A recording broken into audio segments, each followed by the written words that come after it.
ሃሌሉያ ክብር ለኢየሱስ ይሁንለት። ጌታ ይመስገን።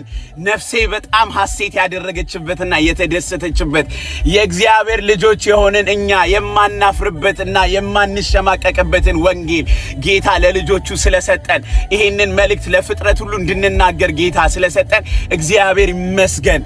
ትላንትና ማለዳ በዚህ በኡበር ስራዬ ከባለትዳሮች ጋር ተገናኝቼ ነበርና ሁለት ባለትዳሮች ነበሩና ሚስትየዋ መታ ከኔ ጎን ፓሴንጀር ሲት ላይ ትቀመጣለች፣ ባልየው ከኋላ ይቀመጣል። ከዛ እሷ ፈረንሳይት መሆኗን ትነግረኛለች፣ እሱ እንግሊዛዊ ነው። በትዳር 35 ዓመትን እንደቆዩ አብረው ግን በሪሌሽንሺፕ አንድ ላይ አጠቃላይ 40 ዓመትን አብረው እንዳሳለፉ ይነግሩኛል። እና እየነገርኳቸው በጣም ረጅም ጊዜ እንደሆነ እና በቃ እንዴት እንደሆነ እየጠየቅኳቸው ምናምን ያሳለፉት ላይፍ ቢካዝ እኔ ከነዚህ አይነት ሰዎች መስማት በጣም ነው የምወደው፣ በጣም አፕሪሺየት ማደርጋለሁና ከዛ በቃ ላይፋቸውን እየነገሩኝ ልጃቸው ወደዚህ ሀገር እንዲመጡ ቡክ እንዳደረገላቸው በቃ they're having a good time holiday ላይ ነው ያሉት ምናምን እየነገሩኝ እያወራን እየሄድን ነበርና ከዛ በቃ በኮንቨርሴሽኑ መሃል ላይ ያው መጠየቅ ስላለብኝ ክርስቲያን ናችሁ ወይ ብዬ ስጠይቃቸው ባልየው ያ ክርስቲያን ነኝ ብሎ ነገረኝ።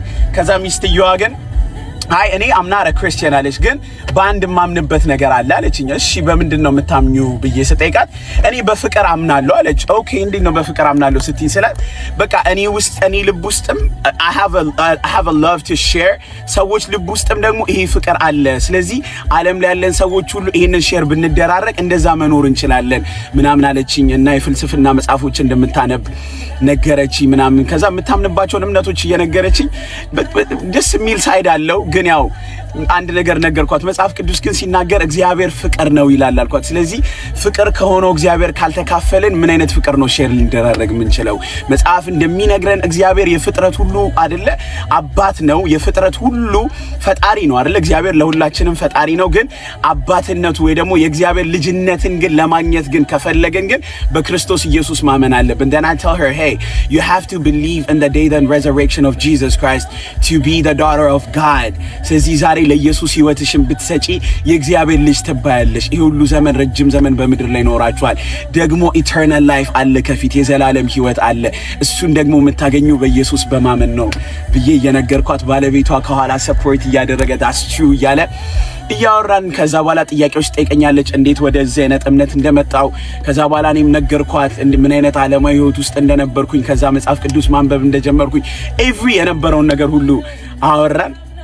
ከዛ በኋላ ድራይቭ እያደረኩኝ እየሄደን በቃ የሆነ ወደ ኤርፖርት ነበር እየሄድን የነበረውና መሀል ላይ ጥያቄ ጠይቋት፣ ልጸልይልሽ ወይ ምናልባት ፈቃደኛ ከሆንሽ ይሄው ስክሪፕቸር እንደሚናገረው በሮሜ ምዕራፍ 10 ቁጥር 9 እንደሚናገረው በልባችን ብናምን አይደለ እግዚአብሔርም ከሙታን እንዳስነሳው ደግሞ በአንደበታችን አይደለ ብንመሰክር እንደምንድን we will be saved ነገርኳት። ከዛ በኋላ ፈቃደኛ ነሽ ወይ ህይወትሽን ለኢየሱስ ለመስጠት ስላት I'm willing አለች። and I was like come on። ከዛ we prayed ኢቨን መኪና ፓርክ አላረኩም ነበር፣ እየሄድን ነበር እየጸለይን የነበረው። ከዛ በኋላ ጇን ይዤ ጸለይን። we prayed she give her life for Jesus።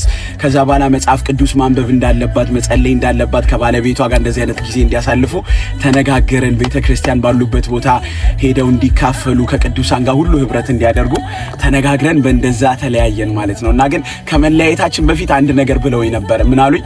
ብሮ ይሄ አሁን እየሰራ ያለው ስራ ደግሞ የሆነ የምታደርገው ነገር አይደለም your life በቃ this is your life። ከዛ ያቺ ሴት ስትናገር በቃ እግዚአብሔር የሰጠ ፐርፐዝ ይሄ ነው። እኔ I've never heard the gospel like this አለች። የእግዚአብሔርን ወንጌል እንደዚህ ሰምቼ አላቅም። ደግሞም ዛሬ convinced እንደሆነ ያደረገኝ I truly felt it in my heart during the prayer አለች። and I was like glory to Jesus, it's not me አልኳት። ግን that is for the Lord, right? glory to Jesus።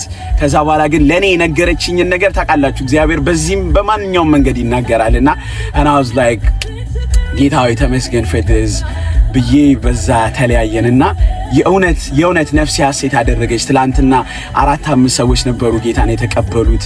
በጣም was a powerful day። ክብር ሁሉ ለኢየሱስ ይሁን። ሁላችንም ባገኘነው አጋጣሚ ሁሉ ይሄን ወንጌል ተናገሩ። ላገኛችኋቸው ሰዎች ሁሉ share them the gospel። ይሄ ወንጌል ይለውጣል። ይሄ ወንጌል ለዘላለም ህይወት ያለን ማረጋገጫ ነው። ሰው በክርስቶስ ኢየሱስ ካልመጣ በስተቀር በኢየሱስ death and resurrection ካላመነ በስተቀር የዘላለም ህይወት አያገኝም። አይደለም የዘላለም ሕይወት በምድር ላይ እንኳን ፍጹም የሆነውን ሰላም ፍጹም የሆነውን ደስታ ለማግኘት ሰው በክርስቶስ ኢየሱስ ማመን አለበት። አመልጣለሁ ብሎ ቢያስብ ማድረግ